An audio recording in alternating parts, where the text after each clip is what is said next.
तभी अचानक एक कोल्ड आवाज़ रिया के कानों में गई। कियान ने रिया को देखते हुए कहा, सो मिस रिया रायचंद्र, आप कितने सालों से बिजनेस कर रही हैं? कियान का सवाल सुनकर रिया ने अपने ख्यालों की दुनिया से बाहर आई। उसने देखा कि वह अभी भी अपनी जगह पर ही थी और कियान उसके सामने बैठा था। उसे समझने में देर नहीं लगी कि वह उसकी इमेजिनेशन थी। तभी रिया ने अपनी मुट्ठी को कसकर बंद कर लिया और धीरे से कहा, shit, not again more imagination. Riya को जवाब न देते देखकर कियान ने कहा, everything is okay with you. Riya ने धीरे से कहा, ऑल ओके। कियान ने अपने सवाल को रिपीट करते हुए कहा, तो कब से आप इस फील्ड में हैं? रिया ने कियान से इस तरह के सवाल की एक्सपेक्टेशन नहीं की थी, इसीलिए उससे समझ नहीं आ रहा था कि वह अब कियान के सवालों का क्या जवाब दे। उसकी एक गलती कियान के सामने उसका राज ओपन कर सकती थी। रिया ने उस टेंडर को पाने के लिए बहुत पैसे खर्च किए थे। वह हर हाल में कियान के साथ रहना चाहती थी, इसीलिए उसने किसी भी चीज़ की परवाह न करते हुए पैसों को पानी की तरह खर्च कर दिया था। इसके साथ ही उसने अपने डैड के कॉन्ट्रैक्ट भी यूज़ किए थे, तब जाकर उसका काम बना था। इसीलिए वह अपनी गलती की वजह से सब खराब नहीं होने देना चाहती थी। उसने कियान से और झूठ न बोलते हुए कहा, यह मेरा पहला प्रोजेक्ट है एंड आई एम ग्लैड कि मुझे आपके साथ काम करने का मौका मिल रहा है। कियान ने रिया की बात सुनकर खुद से कहा, पूरी तैयारी की साथ आई है यह तो, पर मेरे पास क्यों आई है? क्या राघव ने इसे भेजा है या इसके डैड ने? यह राव फैमिली के माइंड में चल क्या रहा है? क्या वह अब इस लड़ाई में अपने घर की लेडीज़ को भी शामिल कर रहे हैं? फिर कियान ने सोचते हुए आगे कहा, देखते हैं आखिर तुम यहाँ करने क्या आई हो। जब तक तुम्हारी इंटेंशन सामने नहीं आ जाती तब तक मैं भी इस खेल को जारी रखूँगा। कियान ने खुद से ही यह सब कहते हुए कॉल करके वैभव को अपने कैबिन में बुलाया और रिया को वैभव के साथ जाने के लिए कहा। वैभव ने रिया को उसका कैबिन दिखाते हुए उससे सब काम समझा दिया।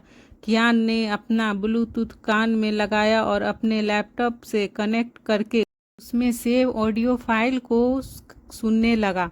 उसने चेक किया तो 2 दिन से कोई भी एक्स्ट्रा ऑडियो फाइल वहां सेव नहीं हुई थी। कियान को यह देखकर समझने में टाइम नहीं लगा कि उसका प्लान सुहानी को पता चल गया है। कियान ने टेबल पर रखे पेन को अपनी उंगलियों पर घुमाते हुए कहा, मुझे अच्छा लगा कि मेरी शादी एक शातिर बिल्ली से हुई है। तुम अपना सच छुपाओ और मैं उसे बाहर लाऊं। I am excited to play with you. यह कहते हुए कियान ने होठों पर एक शरारत भरी मुस्कान आ गई थी। वहीं उधर कॉलेज में सुहानी अपनी क्लासेस के बाद अपने नोट प्रेस कर रही थी कि तभी उसका फ़ोन रिंग हुआ। उसने फ़ोन देखा तो कॉल उसके मामा जी का था। यह देखकर सुहानी ने जल्दी से कॉल रिसीव कर लिया। दूसरी तरफ से अनंत की परेशानी भरी आवाज़ आई, कल तुमसे सही से बात नहीं हो पाई थी बेटा, कहीं कियान को तुम्हारे बारे में कुछ पता तो नहीं चल गया? सुहानी ने आराम से उन्हें कहा, उन्हें कुछ पता नहीं चला है मामा जी। तभी अनंत ने कहा, तुम कब तक उसे अपना सच छुपा पाओगी? सुहानी ने आंखें बंद करके गहरी सांस लेकर कहा, जब तक मैं उन लोगों को मार नहीं देती उसके बाद ही मैं उन्हें सब बताऊंगी। अनंत से सुहानी को समझते हुए कहा, मुझे ऐसा लग रहा है कियान एक अच्छा लड़का है, वह तुम्हारा साथ देगा। अपने मामा की बात सुनकर सुहानी ने मन ही मन खुद से कहा, मुझे नहीं पता वह अच्छे हैं या बुरे, मेरे लिए वह एक ऐसे इंसान है जिसने एक लड़की को मजबूर कर दिया खुद से ज़बरदस्ती शादी करने के लिए। उसने बिना सच जाने महीनों तक अपने विला में कैद करके रखा। वह औरों के लिए अच्छे हो सकते हैं पर मेरे लिए कभी नहीं। सुहानी को पुरानी बातें याद आते ही उसके जख्म एक बार फिर से हरे हो गए। उसके दिल में जहां कियान के लिए सॉफ्ट कॉर्नर बनने लगा था वहां एक बार फिर गुस्सा भर गया था। सुहानी के दिल में कियान के लिए प्यार तो था पर वह प्यार एक बार फिर गुस्से और नफरत के नीचे कहीं दफन हो गया था। सुहानी अपनी सोच से बाहर आई और उसने अनंत की बात को टालते हुए कहा, मामा जी मैं आपसे बाद में बात करती हूँ, मेरी क्लास है। यह कहते हुए सुहानी ने कॉल कट कर दिया। दूसरी तरफ राहुल अभी भी स्टडी रूम में बैठा था। वह आज ऑफिस नहीं आया था और कियान के दिए हुए टास्क को पूरा कर रहा था, जिसमें वह काफ़ी हद तक कामयाब भी हो गया था।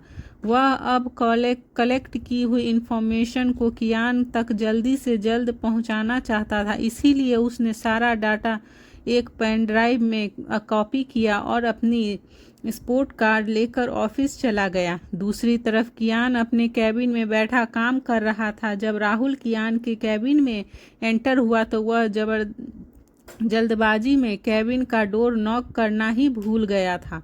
कियान भी राहुल को देखकर समझ गया था कि कुछ तो इम्पोर्टेंट है जो राहुल ऐसे बिहेव कर रहा था। तभी राहुल ने पेन ड्राइव को कियान के लैपटॉप से कनेक्ट किया और उसे ओपन कर दिया। फोटो लैपटॉप की स्क्रीन पर देखने लग गए थे। फोटो के बारे में बताते हुए राहुल ने कहा, लास्ट 40 ईयर्स से इस कंपनी को सिंघानियाज फैमिली संभाल रही है। सिंघानियाज परिवार की 2 पुश्तों ने इसकी ऑनरशिप संभाली है। कियान राहुल की बातें सुनते हुए फोटो को देख रहा था। फिर राहुल ने आगे कहा, शॉक्ड करने वाली बात यह है कि 3 साल पहले अचानक से पूरी सिंघानिया फैमिली की एक एक्सीडेंट के दौरान मौत हो गई।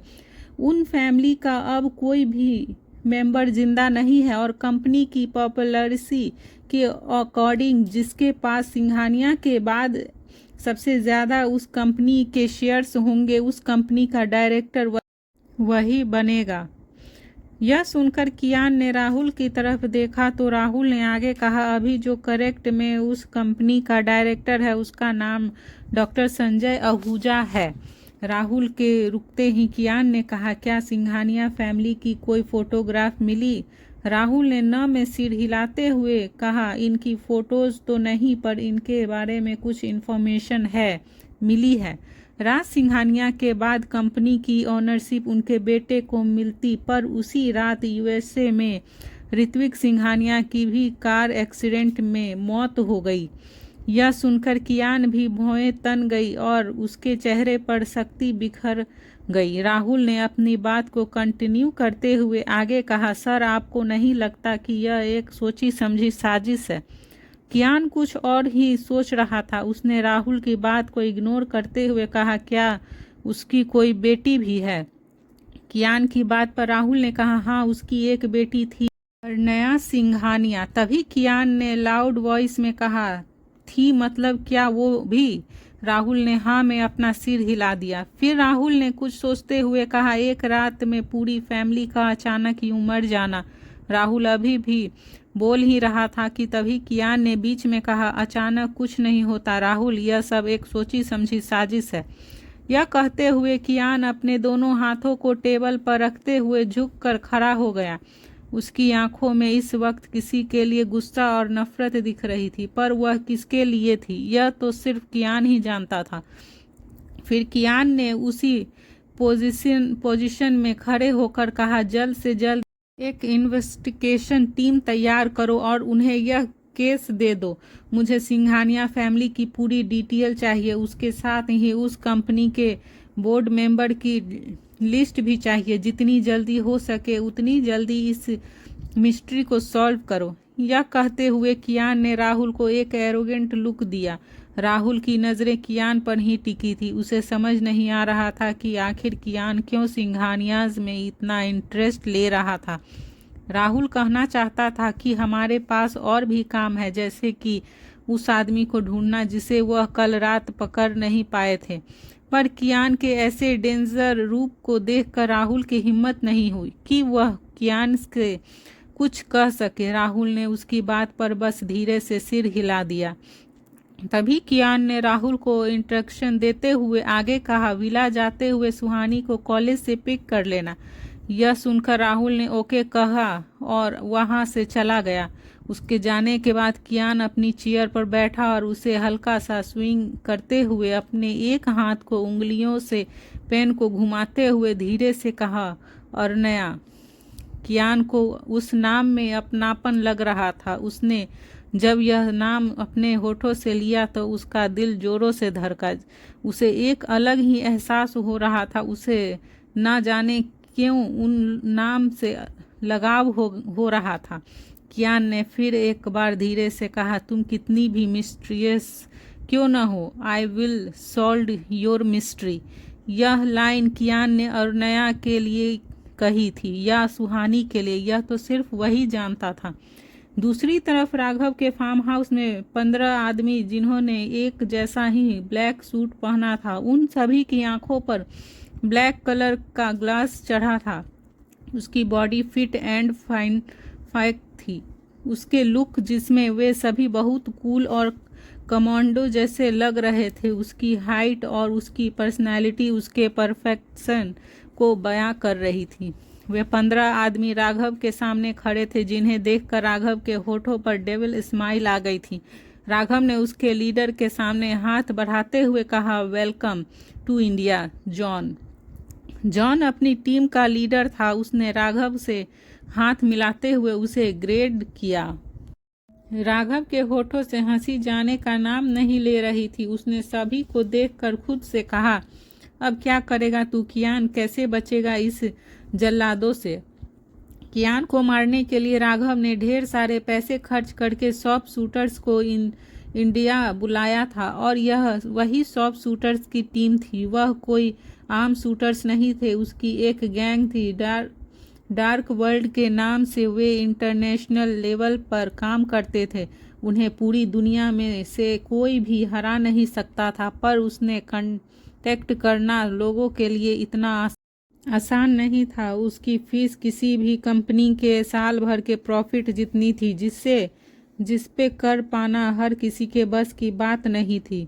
इस डार्क वर्ल्ड का जो ऑनर था, उसे आज तक किसी ने नहीं देखा था। वह कह रहा था और कैसा दिखता था यह कोई नहीं जानता था। उसकी एक वेबसाइट थी जहां इस तरह के कॉन्ट्रैक्ट दिए जाते थे। राघव खुद एक डॉन था। उसका दबाव भी सिर्फ ऑस्ट्रेलिया और इंडिया में ही था, पर इंडिया में भी पूरी तरह उसका वर्चस्व नहीं था, और उसकी वजह से सिर्फ एक शख्स था, और वह था कियान ओबरॉय। कियान से बार बार मात मिलने के बाद राघव कियान से बदले के लिए तड़प रहा था। उसने डार्क वर्ल्ड से कनेक्ट करके उन्हें यहाँ बुलाया था। उसका रिकॉर्ड था, उसने आज तक जो भी कांटेक्ट लिया था उसे पूरा किया था। यही वजह थी कि राघव ने इतने पैसे खर्च करके उन्हें बुलाया था। जॉन को विराज ने कियान की पूरी इन्फॉर्मेशन दे दी थी। जॉन ने कियान की फोटो को देखते हुए कहा, hey this guy, I will kill him easily. John Kiyan के बारे में नहीं जानता था, इसीलिए वह उसे एक टिच समझ रहा था जिसे वह आसानी से मार सकता था। पर जॉन यह बात कहाँ जानता था कि चींटी अगर अपने पर आए तो हाथी से भी तांडव करवा सकती है। विराज ने जॉन की बात सुनकर कहा, गोरे, अगर तू उसे मार कर आया तो तुझे खुद अपने हाथों से खाना खिलाऊंगा, नहीं तो गोली तुझे कियान भी खिला सकता है। यह सब विराज ने जॉन को देखते हुए अपने मन में ही कहा था। फिर राघव ने जॉन को देखते हुए कहा, so when will you kill him. John हल्का सा मुस्कुराया और उसने कहा, we have more work to do, we will finish it today and go back tomorrow. John की बात सुनकर राघव की खुशी का ठिकाना नहीं था, और वह सोचने लगा कि अब फाइनली कियान का चैप्टर क्लोज हो जाएगा।